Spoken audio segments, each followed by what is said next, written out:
My name is Tim Cripsey from Metal Forming and Coining, also known as MFC.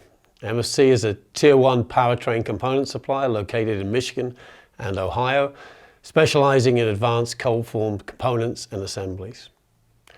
This presentation will focus mainly on two types of cold forming: press-based cold forming and rotary cold forming, known as flow forming.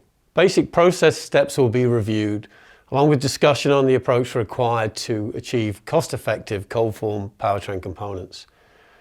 We will also talk about advanced cold-formed electric motor shafts, and finally there'll be a brief introduction to advanced tube forming, how it can be applied to EV motor shafts as well. Before we start, the presentation today is as much about as an approach, as opposed to discussing one finished product. Every product MFC develops is different. This is because all customer requirements differ depending on the application and their problems. The goal of this presentation is to explain the overall approach needed to successfully marry the product needs with the capabilities of cold forming.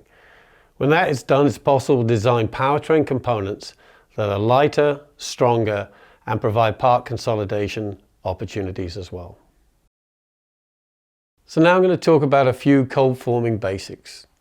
If you say cold forming, typical products that come to mind are nuts and bolts, often manufactured on cold headers.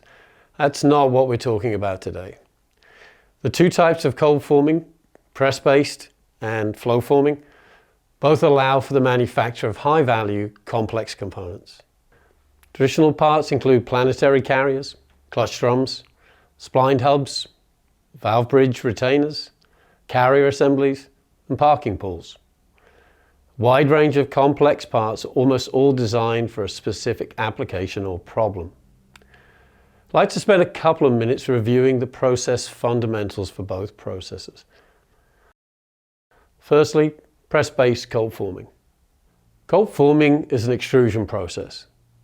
A metal blank with the appropriate chemical composition, heat treatment, and lubrication is loaded into press-based tooling and extreme pressure applied, resulting in controlled deformation. While the process is labeled cold, the material deformation creates an increase of temperature up to about 400 degrees Fahrenheit. Typical process steps are as follows. Preform manufacture, could be a flat blank, could be hot forging. Heat treatment to soften the part to allow forming. Coating with soap, then the actual forming. There are secondary processes that may also be required, such as trimming or restriking. Trimming can add features such as holes, windows. It can remove excess material. The restrike is often used for calibration purposes. The key element is the forming process itself. While typically a 1 to 2 second process, a slowed down simulation allows explanation of what is happening. Here you can see both the initial blank in yellow and the finished part forms in the lighter grey. Also shown are the tools needed to control the material flow. The blank, stamped from thick, typically half-inch coil, is placed in tooling installed in a knuckle joint press. One thing to note is the blank is basically the same diameter as the finished part. It's unlike stamping where the blank would be larger and then folded up or down depending on the application. As the press comes down, the tooling forces the material to flow in either one direction or both directions as needed. In this case, the splines are formed through the extrusion process. You can see that on the right-hand side of the part. The ram continues to its lowest position, retracts, and the part is ejected. The simulation shows the amount of deformation that material undergoes. As the material moves, the dislocations are generated. As the number of dislocations increases, they become pinned and are no longer able to move. This work hardening strengthens the material, with typical strength increases in the range of 2 to 3 times the base material. So now, rotary forming, flow forming, basics. The basic elements of the flow forming process are as follows. You have the tool or mandrel with the reverse profile of the finished part. Preform, could be a stamping, a hot forging, cold forging, etc. Pressure plate to clamp it together. And then you have the forming rollers. In the flow forming process, the clamp tool /preform /pressure plate are brought up to rotational speed. The rollers move into the radial positions required and then move axially extruding the preform, forcing it into the recesses on the tooling. Forming process is completed and part is ejected from the tooling. And now, flow forming process steps. The key factor is developing material flow. This is achieved by the correct combination of many factors. Preform, you've got to have the right material type, the right thickness, the right shape. The forming rollers, they have to have the right leading profile, the right trailing profile. And then in the actual forming process itself, you need the right axial feed rates, the right rotational speeds, the right coolant flow, and the right forming path. The lower the formability of the steel, the smaller this window is of acceptable parameters. So the design approach for cost-effective powertrain components. Parts are rarely, if ever, designed for cold forming. Consequently, there are steps that are critical for successful application of the cold forming process. These include several different points. First one, early, pre-prototype, if possible, design review. We call it walking around the part. You find the key characteristics and then you work out what isn't needed on the part. We then look for part consolidation opportunities. We don't want to look at the individual product. We want to look at all the mating parts because there are opportunities with our process to combine 3 parts to 2, 2 parts to 1. So here is an example of part consolidation. Customer approached us on a transmission drum that was to have a 2-piece laser welded assembly, comprising a shell and a hub. The hub had a broach spline that was induction hardened. We developed a hub forming processor that provided sufficient work hardening to eliminate the induction hardening, had a variable cross section to allow the parts to be combined into one, and a laser weld eliminated, and so it was still formable for the drum main splines. It's also important to involve manufacturing early, and where possible take into account the net form surfaces that are available. This laser weld, the customer's specification requires that the weld is on the leg end. The tolerance/surface finish capability of the cold forming process is such that this leg end has to be machined. Another laser weld application. The weld is an axial weld that takes place on the outside diameter of the leg. So here the capability of the cold forming process is sufficient for the laser weld, eliminating the need for machining, saving at least $1 on the piece price. It's also important to use inherent benefits of the process. Here are more details. Hello, my name is Erik Piper. I'm the Advanced Product Engineering Manager at MFC. Both press-based cold forming and the rotary flow forming processes provide similar inherent benefits over alternative processes such as powdered metal, stamping, and machine forgings. Some key benefits include improved strength from cold working, resulting in the weight reduction or heat treat elimination of the component.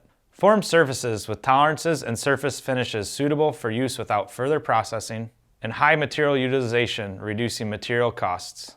The strength of cold formed components is provided by the plastic deformation of the material below the recrystallization temperature. Cold working the material allows for grains and inclusions to align and elongate in the direction of the material flow. The resulting material has an increase in hardness, stiffness, and strength. As an example, the yield and ultimate tensile strength of SAE 1020 steel are shown here in the anneal condition and the form condition. The resulting properties will vary based on the amount of material movement and the reduction. However, a typical product can see the increase in strength of 2 to 3 times. With the cold working process, parts made from SAE 1020 steel could be expected to have properties of a traditional process that was using HR55LA HSLA steel. Along with the strength, hardness is also increased. Using 1020 as an example again, 64 HRB may be expected as a standard hardness. This, however, can be higher than 90 HRB after the cold working process. The same property increases are applicable on other materials as well. In the case of 1035 steel, the hardness and strength are often to a level that allows for heat treat elimination from the product's requirements. An added benefit is noted when forming splines. The grain flow in the net formed splines is uninterrupted, providing better resistance to impact and shearing loads on the teeth. Lastly, the forming process eliminates any concerns of porosity in the steel. With proper design work, most surfaces on cold formed parts are ready to be used as formed. In many situations, powertrain components only require machining on surfaces used for bearings and pinions, and some parts are installed without any machining required at all. The surface finish of cold formed parts is comparable to that of a fine CNC turning or milling process. A normal range of 0.4 to 1.6 micrometers can be expected. The polished tools required for forming result in formed surfaces suitable for seals, gears, and clutches without post-processing.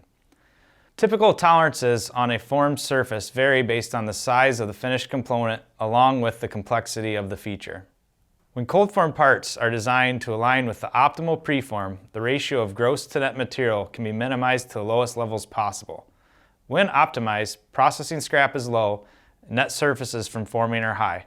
The net result is a lower cost solution compared to other processes. An additional benefit of designing components with cold forming in mind is the ability to have a varying cross-sectional thickness and sharp corners. When designing for stampings, products are required to have a general radii and consistent thickness. When more complex geometry is involved, often parts become machine forgings to get around these limitations. The unfortunate result is the part ends up needing machining. With cold forming, the best of both worlds is possible. The part can have a complex shape and still have tight tolerances and a suitable surface finish where machining is not needed. The emerging EV market provides different opportunities for advanced product and process development in several areas. However, the design approach stays the same. There are many different types of products that can be cold formed for EV applications. Examples include motor housings, splined hubs, large diameter cold formed carriers, and lightweight carrier assemblies. However, today's presentation is focused on the design and manufacture of advanced hollow motor shafts. Traditionally, hollow motor shaft starts with extruded tubing with constant outside and inside diameters. Shafts can also be manufactured from extensively machined hot forgings. When internal components are required for cooling, assembly is often achieved through press operations from the tube end. However, this approach does have limitations. It limits the product engineer to one material throughout the tube. Tube end reductions are possible, but they come with associated complications. Smaller diameter wall thickness increase, limited reductions possible, etc. Insertion and orientation of cooling inserts can be difficult due to the press fit normally required to locate those components in the tube. And if you have a solid tube end, will require either a secondary component or a substantial necking in progress. There is a different approach for tube manufacture. Consider the concept of manufacturing a tube by taking a pre-machined hot forging and subsequently flow forming it. This modified approach to tube manufacture allows for the motor shafts to be made with a variety of different features. This example shows a motor shaft that has a solid end, an integrated speed sensor wheel, bidirectional coolant flow, increased inner shaft surface area for improved heat transfer, the potential for one-piece construction with the use of a necking process for the open end. This could also be a separate welded cap, and strength increase in the tube wall due to work hardening during the flow forming process. It's also possible to manufacture a motor shaft in the same manner but with a center weld. This has the same potential features as stated for the first design, but also allows for the insertion of specific cooling devices in the tube prior to welding.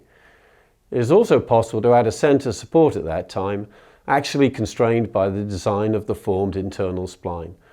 That center support can provide stiffening assistance. A third design variant is for a shaft that has the following: the ability to have a drive shaft pass through its center, unidirectional coolant flow in the outer chamber, a trapped inner tube, and a spline tube inner as per the original design concept. Moving on from these examples of potential motor shafts, I'd like to review the individual design possibilities in greater detail. Firstly, the ability to reduce tube wall thicknesses. In applications with keyways, constant wall thickness tubes have tube inner diameters that are driven by the wall thickness directly in the area below the keyway. It must be thick enough to take the applied loads. The outside diameter is determined by the keyway height. The flow forming process, however, allows for that minimum wall thickness under the keyway to be maintained at all points on the tube. A standard motor shaft has a weight of about 10.15 pounds, while the flow formed equivalent has a weight of 7.3 pounds. That's a reduction of weight of about 28% and almost 3 pounds. Another possibility is to optimize the tube design in terms of deflection, heat transfer, material requirements, and so on. This can be achieved through using the Flowform process's inherent ability to form variable inside diameter profiles on the tube. Using the same volume of material in the shaft wall, it's possible to increase the inside surface by 38% over the equivalent standard tube. This increased surface area allows for greater heat transfer.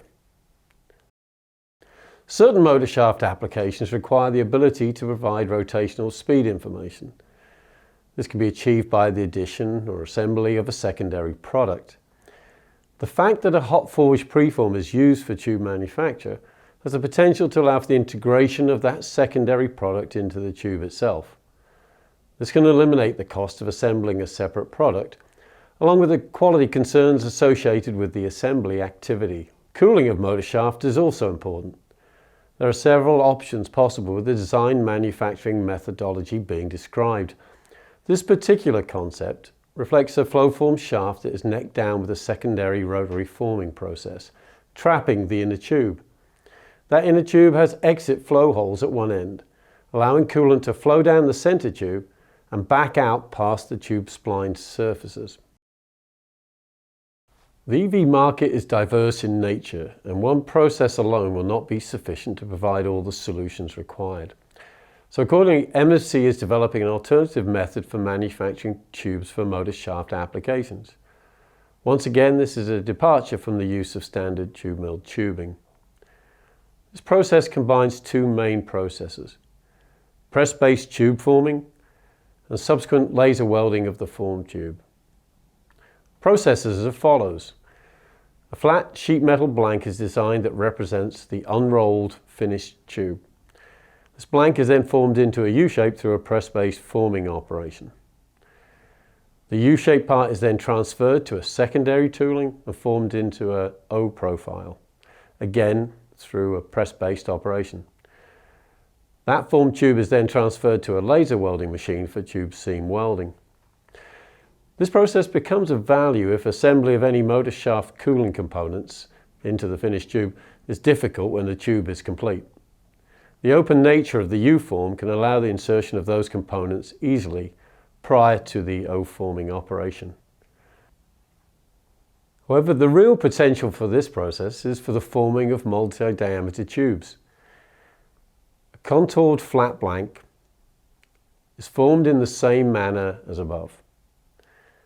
The tube is then formed with an additional hit prior to laser welding of the tube seam. Once again, the potential exists for the assembly of secondary components into the tube prior to the second forming hit. Potential also exists for the use of tailor welded blanks to be used as the preform, allowing material types and thicknesses to be varied as necessary. This process is new and continues to be developed. Success will depend on many factors, but it has the potential to become a viable alternative process for motor shaft manufacture in the future.